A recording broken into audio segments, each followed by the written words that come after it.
कल दोस्तों मंडे है, नया हफ्ता है और नया हफ्ता स्टार्ट कर सकता है नेगेटिवली। यहाँ पे डेटा आपको बता रहा है गिफ्ट निफ्टी 65 पॉइंट्स नीचे आके बंद हुआ था, 0.27% की मंदी है।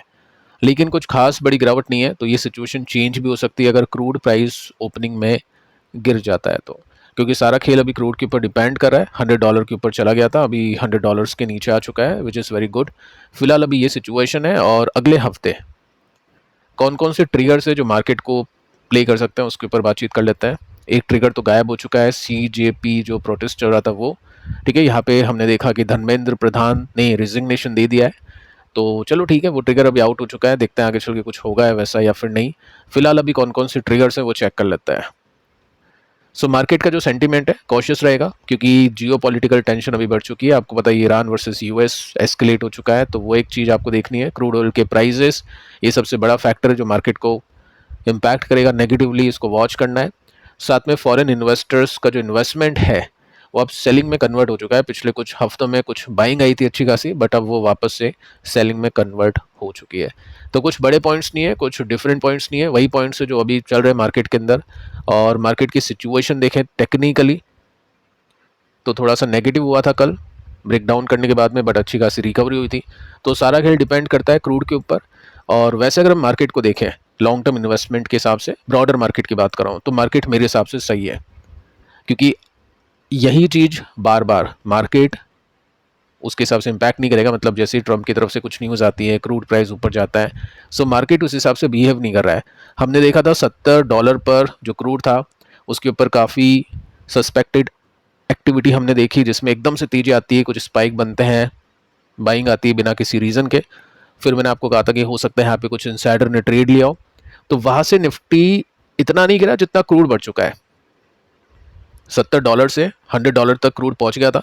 परसेंटेज आप लगा लो कितना जंप है, लेकिन निफ्टी इतना नहीं गिरा। मार्केट को अब इतना फर्क नहीं पड़ रहा है क्रूड के प्राइस ऊपर जाने से, क्योंकि क्रूड ऊपर भी जाता है तो पेट्रोल के प्राइसेस उस हिसाब से नहीं बढ़ते हैं, तो वैसे इन्फ्लेशन नहीं बढ़ पाता है। बट हाँ, इंपोर्ट बिल ज़्यादा आएगा, डैमेज होगा, उसको लेकर मार्केट हो सकता है चले नहीं, लेकिन कोई बहुत बड़ा क्रैश होगा ऐसी कोई उम्मीद फिलहाल देखने को नहीं मिलती है। कल दोस्तों हमने काफ़ी सारी कंपनीज देखी हैं, स्टॉक्स देखे, बातचीत की है Q1 के रिजल्ट्स के बेसिस पे। मिस मत करना, काफ़ी इंपॉर्टेंट वीडियोस हैं। अब हम बात करते हैं बाकी और कुछ कंपनीज को लेकर जिनके बारे में कुछ बड़ी अपडेट्स आई है, उनको चेक करते हैं। नंबर्स भी है, नंबर्स के अलावा भी कुछ अपडेट्स है।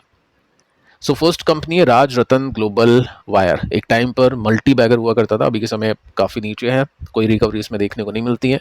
3% की गिरावट आप देख चुके हैं फ्राइडे के दिन, और इसके नंबर्स का इम्पैक्ट था ये 24 तारीख को।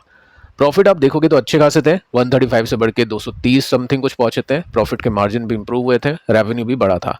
अगर मैं इसको परसेंटेज बेसिस में देखूं तो इसका रेवेन्यू 32% के साथ में बढ़ा था, एबिट मार्जिन 4% के साथ में बढ़े थे, नेट प्रॉफिट 70% के साथ में बढ़ा था। तो नंबर्स तो अच्छे थे, हो सकता है बाजार को एक्सपेक्टेशन इससे काफ़ी हाई हो। टेक्निकली क्या सिचुएशन है हर एक कंपनी के एक साथ देखते हैं वीडियो के अंत में। एस्ट्रल, इसको लेकर एक न्यूज़ है, स्टॉक ने अच्छी तेजी पकड़ी 3% के साथ में। न्यूज़ ये है कि इंडिया यानी जो गवर्नमेंट है वो रिस्ट्रिक्ट कर चुकी है high priced suspension grade PVC import for 6 month. यानी बाहर की जो वस्तुएं हैं PVC पाइप्स वगैरह, वो अब इंडिया में नहीं आएगी। रेस्ट्रिक्शन है इंपोर्ट का 6 महीनों के लिए। एक्सपोर्ट को एग्जेम्पशन मिला, यानी हम एक्सपोर्ट कर सकते हैं, एस्ट्रल एक्सपोर्ट कर सकता है, बट इंडिया इंपोर्ट नहीं करेगा। तो अच्छी बात है, इंडिया इंपोर्ट नहीं करेगा तो वो जो प्रोडक्ट्स हैं उसकी रिक्वायरमेंट डोमेस्टिक कंपनीज पूरी करेगी, जिसमें ये कुछ कंपनीज है जिनके नेम्स आप देख सकते हैं। एस्ट्रल, प्रिंस पाइप्स का भी नेम आपको यहाँ पे देखने को मिलेगा। अच्छी खबर है फॉर 6 मंथ, अगले 2 क्वार्टर्स के लिए। IEX 1% की तेजी बनी। यहाँ पे हुआ क्या है, कंपनी ने लॉन्च कर दिया mineral exchange. No effect on market coupling performance, यानी इसमें मार्केट की कपलिंग का कोई इशू नहीं है जो IEX में भी चल रहा है, जिसकी वजह से इसकी मोनोपोली गई है। कंपनी ने DRHP यानी IPO के लिए IGX की जो लिस्टिंग होगी उसके लिए सबमिट कर दिया है, यानी इसका IPO आपको जल्द आता हुआ देखने को मिलेगा। साथ में कंपनी मेंशन करे कि हाई पावर डिमांड एक्सपेक्टेड। ये कुछ अपडेट थी जिसकी वजह से स्टॉक चला था। अभी काफ़ी नीचे हैं, अगर कुछ बड़ी अपडेट आती है, अच्छी अर्निंग्स आती है तो काफ़ी बड़ी तेजी आ सकती है इसमें। तो कॉन्ट्राबेट वाले इन्वेस्टर्स बाय करें इस कंपनी को, जिसमें पराग पारिक फ्लेक्सी कैप भी है, और जो देखना चाहते हैं कि चलो कब इसकी सिचुएशन अच्छी होगी, नंबर्स अच्छा आएगा, तो वो वेट एंड वॉच कर रहे हैं। कोफोर्ज 3% की अच्छी तेजी बनी फ्राइडे के दिन पे। ये न्यूज़ हमने देखी थी मार्केट के बंद होने के बाद में शाम को 5 बजे के आसपास, जिसका इम्पैक्ट हुआ 3% की तेजी के साथ में। कंपनी ने लॉन्च किया है न्यूरॉन करके एआई ऑपरेटिंग सिस्टम, जिससे जो कंपनीज एम्प्लॉयज़ के साथ में जो काम करती थी, रिपीटेटिव जो टास्क होते हैं, वो ये सिस्टम अकेला खुद करेगा। ऑब्वियस है इम्प्लीमेंट करने के लिए एम्प्लॉयज़ की रिक्वायरमेंट होती है, बट इतने सारे एम्प्लॉयज़ की रिक्वायरमेंट यहाँ पे नहीं होगी, तो काफ़ी सारी कंपनीज हो सकता है इसके टूल को यूज़ करें।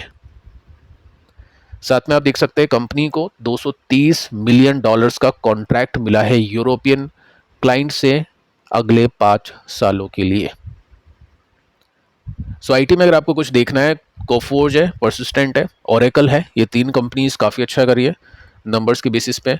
नो डाउट इनकी वैल्यूएशन आपको ज़्यादा ही दिखेगी क्योंकि नंबर्स ऑब्वियस अच्छा आ रहे हैं, तो इन्हीं कंपनीज में लोग निवेश कर रहे हैं, तो इस वजह से इनकी वैल्यूएशन काफ़ी ज़्यादा है।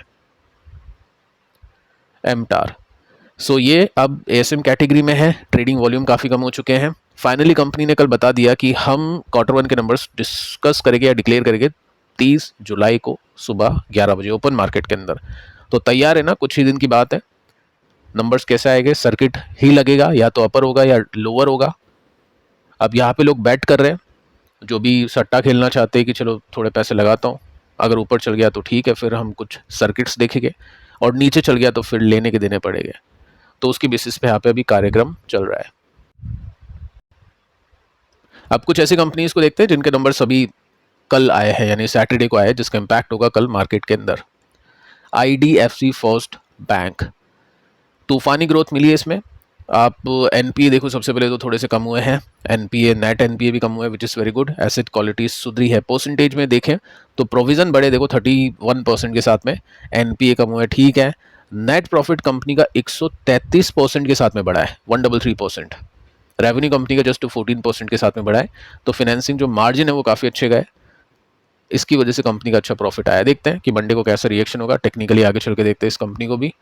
साथ में प्रूडेंट, इसके भी रिजल्ट आए थे मार्केट के बंद होने के बाद में सैटरडे के दिन, मतलब सैटरडे के दिन ऑब्वियस है मार्केट वहाँ पे ओपन नहीं था।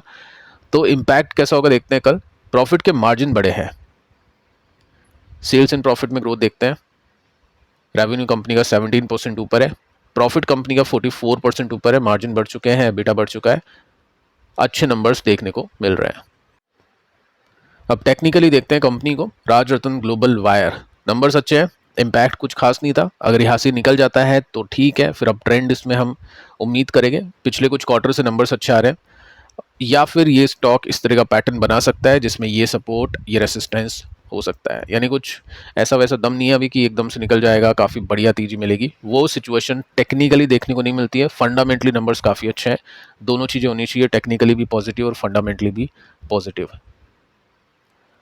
एस्ट्रल, अच्छे रिजल्ट आएंगे नहीं आएंगे पता चलेगा, बाकी 2 क्वार्टर्स के अंदर अच्छी सेल्स जरूर आएगी क्योंकि एक्सपोर्ट बढ़ेगा इसका, इंपोर्ट ऑब्वियस नहीं होगा, तो क्लाइंट्स जो भी कस्टमर्स वो इन्हीं कंपनी से बाय करेंगे प्रोडक्ट्स को। और यहाँ से रेसिस्टेंस पे पहुँचता है प्रीवियस लेवल पे, तो 21% का गैप है। ऑल टाइम हाई की बातें करना बेकार है क्योंकि वैसा कुछ है नहीं अभी सीन, लेकिन जो अगला रेसिस्टेंस है उसकी बात की जा सकती है। अभी फिलहाल सपोर्ट पे है, तो ये भी अच्छा गैप है। आई थिंक 20% का गैप अभी आपको फिलहाल इसमें देखने को मिल जाता है। इसके बाद में IEX को देख लेते हैं। काफ़ी सारी म्यूचुअल फंड्स ने स्टेक लिया है इसके अंदर, जिसमें पराग पारिक फ्लैक्सी कैप भी आ जाता है, बट परसेंटेज आप देखना उसकी होल्डिंग का कम है, तो ये मत सोचना कि नहीं इसलिए हम भी खरीद लेते हैं।